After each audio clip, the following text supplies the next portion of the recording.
walk out secara bersama-sama.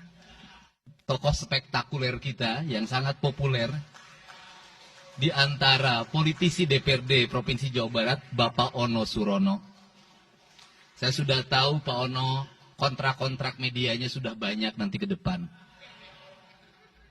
Acara selanjutnya adalah pendapat akhir Gubernur Jawa Barat terhadap Ranperda tentang investasi dan kemudahan berusaha, kemudian dilanjutkan dengan penyampaian sambutan Gubernur. Kami persilakan.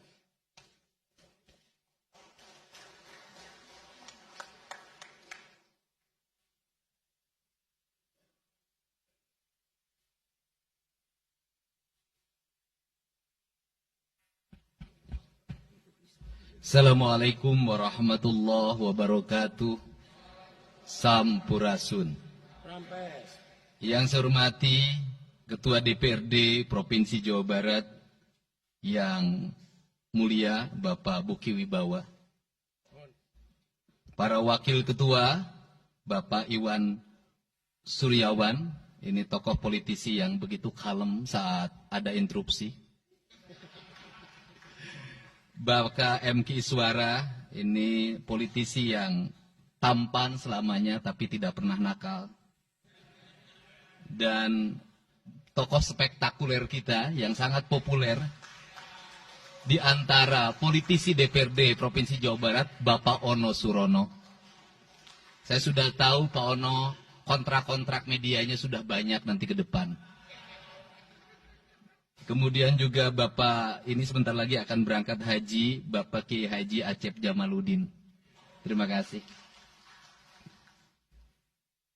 Seluruh anggota DPRD Provinsi Jawa Barat, para ketua fraksi, para ketua komisi, dan saya mengucapkan terima kasih atas berbagai otokritik yang dilakukan, baik secara langsung maupun lewat media, baik media massa maupun media elektronik.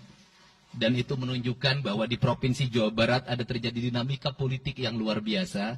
Semua orang memiliki concern pada hal yang menjadi tujuan kita, mewujudkan Jawa Barat istimewa dengan berbagai cara.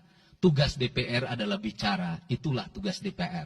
Jadi kalau tidak bicara, mungkin DPRD dianggap tidak ada. Saya ucapkan terima kasih atas otokritiknya. Sekretaris Daerah Provinsi Jawa Barat, kemudian yang mewakili Pangdam 3 Siliwangi, yang mewakili Kapolda Jabar, yang mewakili Kejaksaan Tinggi Jawa Barat, dan untuk khusus untuk Kejaksaan Tinggi Jawa Barat, saya sampaikan ucapan terima kasih, rasa hormat yang tinggi kepada Kejaksaan Agung Republik Indonesia atas tindakannya melakukan penahanan dan mentersangkakan Direktur Utama PT Sritek dan salah satu mantan pejabat BJB yang sudah resign atas kasus dugaan penyimpangan kredit, yaitu menyampaikan kredit ke Bank Jabar, mudah-mudahan tidak salah, kalau salah dikoreksi, sekitar 600 miliar rupiah tanpa agunan yang memadai. Dan ini langkah taktis, dan pemerintah Provinsi Jawa Barat melalui RUPS-nya sudah melakukan koreksi dan perubahan secara total sehingga peristiwa ini tidak akan mempengaruhi kinerja BJB. Saya ucapkan terima kasih. Dan semoga peristiwa ini tidak terjadi lagi di masa yang akan datang. Kemudian yang hormati para staf ahli, para asisten, para kepala perangkat daerah Provinsi Jawa Barat. Yang pertama, forum ini adalah forum kebahagiaan. Ada yang berbahagia hari ini, yaitu seluruh warga Jawa Barat, di mana kita bisa menyelesaikan dua agenda, yaitu agenda pengesahan Raperda tentang investasi dan agenda tentang pengesahan hasil dari LKPJ. Seluruh rakyat Jawa Barat bergembira karena rencana kita dalam melaksanakan pembangunan akan berjalan dengan cepat. Tetapi barangkali para media sangat kecewa. Karena hari ini tidak kejutan-kejutan lagi, sehingga viewernya mungkin agak menurun hari ini. Tetapi kita harus berkorban demi kepentingan rakyat Jawa Barat. Kita kesampingkan viewer, kita kesampingkan komen, kita utamakan kepentingan rakyat Jawa Barat. Sebenarnya konsep pidatonya sudah ada, tetapi saya mencoba menyatukannya. Yang pertama adalah bahwa kita bicara tadi tentang berbagai rekomendasi Dan rekomendasi itu juga termasuk di dalamnya disahkannya Raperda tentang investasi yang sebentar lagi menjadi perda. Apa sih yang menjadi rekomendasi? Rekomendasi pertama adalah angka kemiskinan yang masih tinggi di Jawa Barat. Tetapi saya usul pada Pak Ketua, ke depan kalau LKPJ sebaiknya para bupati wali kota diundang di seluruh Jawa Barat. Karena Jawa Barat itu pertanggungjawabannya bukan di OPD Jawa Barat. Tetapi seluruh kinerja pembangunan itu ada di Pemkab dan Pemkot, serta ada di pemerintah desa. Jawa Barat tidak memiliki rakyat yang terkelola secara langsung, karena seluruh pengelolaannya ada di pemerintah kabupaten kota dan pemerintahan desa. Dan saya mohon nanti dipaparkan kemiskinan yang paling tinggi dalam perspektif BPS, dalam perspektif LKPJ dan analisisnya, itu di kabupaten mana, bila perlu sampai di desa mana. Kemudian angka investasi tertinggi di kabupaten mana, angka investasi terendah di kabupaten mana, infrastruktur yang berproblem di kabupaten di mana, sehingga semuanya terpetakan dengan baik, sehingga nanti kita bisa mengorkestrasi antara pembangunan Provinsi Jawa Barat, pembangunan kabupaten kota, dan pembangunan desa secara bersama-sama dan berkeadilan. Kemudian yang kedua, bahwa investasi ini menjadi aspek yang utama dalam kinerja pembangunan Provinsi Jawa Barat hari ini. Kenapa? Karena satu, angka kemiskinan kita masih tinggi. Kemudian angka kemiskinan yang tinggi di Indonesia sebenarnya juga dipengaruhi oleh jumlah penduduk yang tinggi. Sehingga persentase kecil menurut Jawa Barat, tetapi menurut nasional menjadi besar. Keberhasilan Indonesia sangat tergantung terhadap kinerja pemerintah Provinsi Jawa Barat, pemerintah kabupaten kota, dan pemerintahan desa. Yang kedua adalah pendidikan. Yang ketiga adalah infrastruktur. Yang keempat, kesehatan. Yang kelima, pengendalian penduduk. Yang keenam adalah pengendalian lingkungan. Kemudian yang ketujuh adalah belanja pemerintah yang masih besar. Belanja tidak langsungnya, yaitu belanja untuk kepentingan pegawai. Yang kedelapan adalah pengelolaan aset.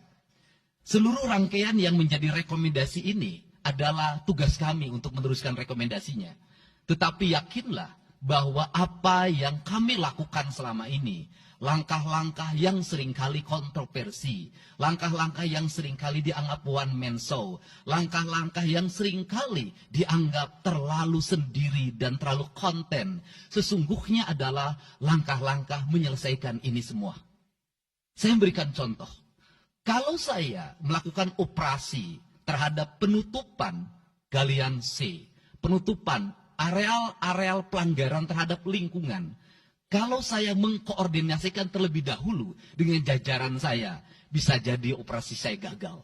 Kenapa? Karena begitu rapat, besoknya penambangnya sudah tahu apa yang akan kami lakukan.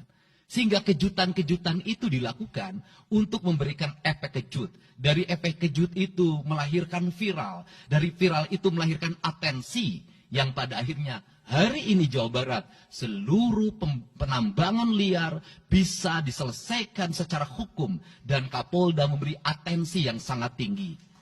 Hari ini, Jaksa Agung memberikan perintah kepada Kejaksaan Tinggi untuk melakukan proses pidana bagi siapapun yang melakukan pelanggaran lingkungan dan memberikan kerugian bagi kepentingan masyarakat. Yang kedua, saya sampaikan juga mengenai bagaimana melakukan penanganan terhadap berbagai problem lingkungan yang terjadi. Nilai tukar petani yang menurun. Kemudian musibah bencana alam yang tidak berhenti. Perlu kami sampaikan bahwa Gubernur Jawa Barat sudah mengeluarkan peraturan gubernur yang melarang alih fungsi lahan, yaitu larangan alih fungsi hutan, larangan alih fungsi areal perkebunan, larangan alih fungsi sumber-sumber pengairan, larangan air fungsi dari airan sungai, dan larangan alih fungsi pesawahan. Yang itu harus segera ditindaklanjuti oleh kabupaten kota dengan melakukan evaluasi tata ruang secara menyeluruh. Karena inilah jalan yang terbaik apabila kita ingin melakukan perubahan lingkungan di Jawa Barat. Kemudian, masih bicara kemiskinan hubungannya dengan pendidikan. Saya sampaikan bahwa problem kita saat ini, saat pemerintah menggratiskan sekolah sampai SMA, swasta masih bayar. Maka Gratis itu tidak punya makna. Saya tadi di jalan itu bertemu dengan orang, orangnya menangis di depan saya karena seragamnya tidak bisa terbayar. Saya katakan harga seragam berapa? 1,5 juta. Saya balik, jajan anak ibu berapa? Sehari 20.000. Apa sih yang terjadi? Yang harus diperbaiki bukan hanya pemerintah, tetapi juga masyarakat harus diperbaiki. Apa yang harus diperbaiki? Ke sekolahnya harus selalu gratis, tapi biaya konsumsi anaknya selalu diikuti. Apa artinya gratis kalau bekal ke sekolah 50.000 per hari? Negara mengeluarkan biaya, tapi orang tua mengeluarkan biaya. Maka kami sudah mengeluarkan surat edaran. Yang surat edaran itu sesungguhnya sebagai upaya sistematik dan menyeluruh sampai tingkat pendidikan dasar, walaupun itu bukan kewenangan gubernur. Tetapi dari sisi surat edaran gubernur bisa dijadikan landasan bagi para bupati dan wali kota membuat surat edaran yang sama. Apa sesungguhnya yang menjadi alam pikiran saya? Alam pikiran saya, kemiskinan terjadi bukan hanya pada persoalan menurunnya pendapatan, tetapi kemiskinan terjadi yang paling besar adalah karena meningkatnya biaya hidup. Biaya hidup yang tinggi misalnya di sekolah, biaya studi tour, biaya perpisahan, biaya outing kelas, dan berbagai biaya wisudaan, itu adalah biaya yang tinggi dalam pendidikan. Untuk itu, apa yang dilakukan oleh orang tua ketika membelanjakan untuk kepentingan itu? Mereka pinjam bank emok, mereka pinjam bank keliling, mereka pinjam bank pinjol, mereka pinjam NBK, dan mereka pinjam bank Pancasila. Menghentikan ini sesungguhnya, saya lagi menghentikan mereka tradisi meminjam uang dalam keadaan terdesak pada para rentenir. Dan ini strategi untuk menurunkan kemiskinan. Kemudian yang berikutnya adalah perhatian ketika rakyat sakit. Maka pemerintah harus cepat hadir menangani. Kenapa? Karena orang bisa jatuh miskin ke dalam jurang yang lebih dalam. Manakala dia sakit tidak ada yang mengobati, BPJS-nya tidak mampu mengcover, biaya untuk ngontrak selama dirawat di Hasan Sadikin tidak punya, biaya untuk makan untuk keseharian tidak ada, sedangkan tulang punggungnya berhenti karena sakit. Ini juga menyebabkan kemiskinan. Kemudian yang berikutnya, kemiskinan terjadi karena rusaknya sumber daya alam. Air yang hilang, sumber penghidupan yang hilang, sumber energi yang hilang, sumber protein yang hilang, sumber kalori yang hilang di lingkungan berupa kerusakan lingkungan. Itu akan melahirkan kemiskinan. Maka alam yang tertata sesungguhnya adalah bagian dari upaya untuk menjaga kemiskinan. Kemudian yang berikutnya adalah belanja infrastruktur yang harus meningkat. Dan itu di belanja sekarang kita sudah melihat. Itu adalah bagian dari menyelesaikan problem kemiskinan. Konektivitas infrastruktur sangat penting dalam menumbuhkan ekonomi. Tetapi di balik itu kebudayaan rakyat tidak boleh diberubah. Kenapa? Infrastruktur baik bisa jadi tanahnya dijual karena mahal. Pada akhirnya menjadi miskin kembali. Infrastruktur harus seiring dan sejalan dengan kerangka berpikir publik yang mengerti akan hak atas tanah. Kemudian yang berikutnya adalah pengendalian penduduk. Booming penduduk di Jawa Barat relatif besar. Untuk itu harus dibuat berbagai upaya untuk menyelesaikan problem kependudukan. Saya berkali-kali bercerita bagaimana di Majalengka saya bertemu dengan sebuah keluarga yang tinggal di kontrakan, yang ayah dan ibunya tidur ketika jam 11 siang, dan anak-anaknya berjualan di alun-alun. Jumlah anaknya 11, dan ketika saya berkunjung ke tempat kontrakannya sudah hamil lagi yang ke-12. Ini problem. Dan itu saya kemudian di Cirebon, saya berkunjung pada sebuah rumah yang listriknya baru dinyalakan lewat program Provinsi Jawa Barat. Rumahnya itu ternyata anaknya sudah 4. Padahal dia baru saja menyelesaikan rumah dari pinjaman senilai 25 juta. Dan itu pun belum selesai dan rumahnya 1 kamar.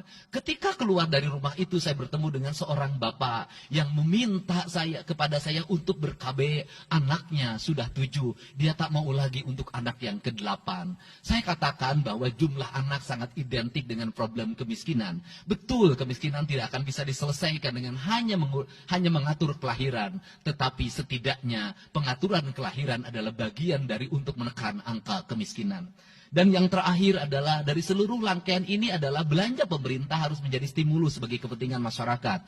Maka jumlah-jumlah proyek harus terus segera digulirkan, digelontorkan menjadi kegiatan publik sehingga banyak orang yang kuli, banyak orang yang nyapu, banyak toko-toko yang buka, semen terjual, besi terbeli, dan kemudian regulasi ekonomi berjalan. Warung-warung bisa menjadi tempat para kuli siang hari makan siang. Dan ini adalah bagian dari strategi stimulus ekonomi yang digulirkan oleh pemerintah itu memiliki sumbangan